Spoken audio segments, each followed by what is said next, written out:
I really can't say with a straight face that when we started this group that we thought we'd be where we are today.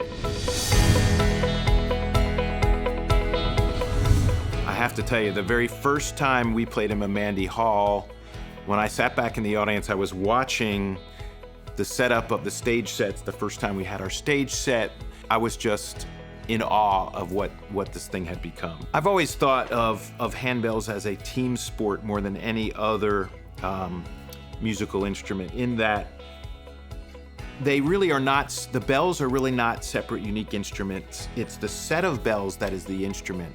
And we happen to play this instrument with 13, 14, 15 or more ringers,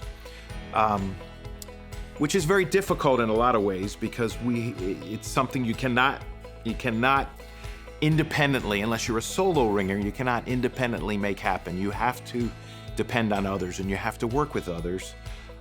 So I've always felt like the teamwork involved in this instrument is something very special. And when you pull off making something that seems impossible happen within a team of 15 people, to me that's what makes this really rewarding.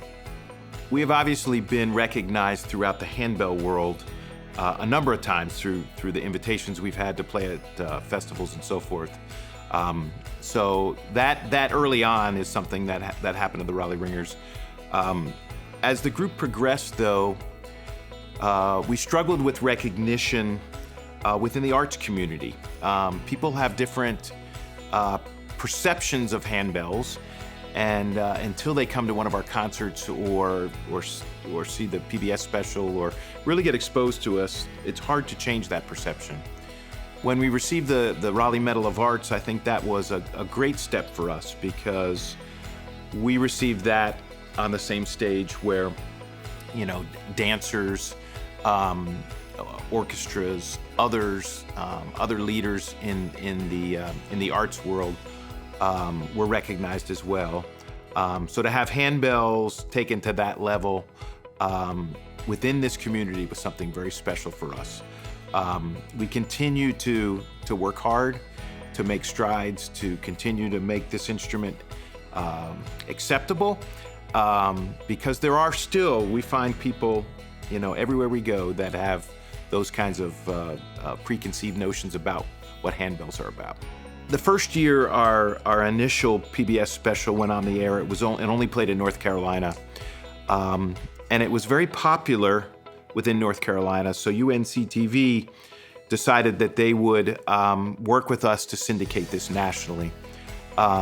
We really didn't have quite an idea of how far that would go until I came home one night from one of our concerts locally, knowing that there were several presentations of our show around the country with 75 phone messages from folks interested in our program and interested in picking up our DVD. So really the reach of the PBS special was much more than what I ever thought it would be. And a lot of where we have gone in recent years is because of the PBS broadcast. So reaching all kinds of viewers across the country, and hearing about bell choirs getting started or people starting to ring because of that PBS special brought through UNC-TV has been probably one of the biggest crowning achievements of all of the things that we've done.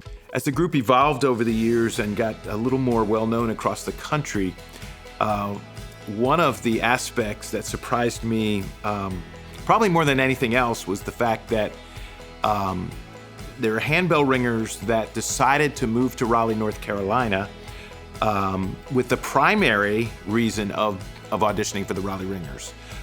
Secondarily, they've found jobs and found homes and so forth, but I guess I never quite imagined that, first of all, we would have a group that would draw folks like that, and secondly, that there'd be that many crazy people that would decide to pick up and move their entire families just to play this instrument. So that has obviously been something that has surprised me through the years. But no, I can't sit back and say that I, dreamed of any of these things, and hope there's more of these to come.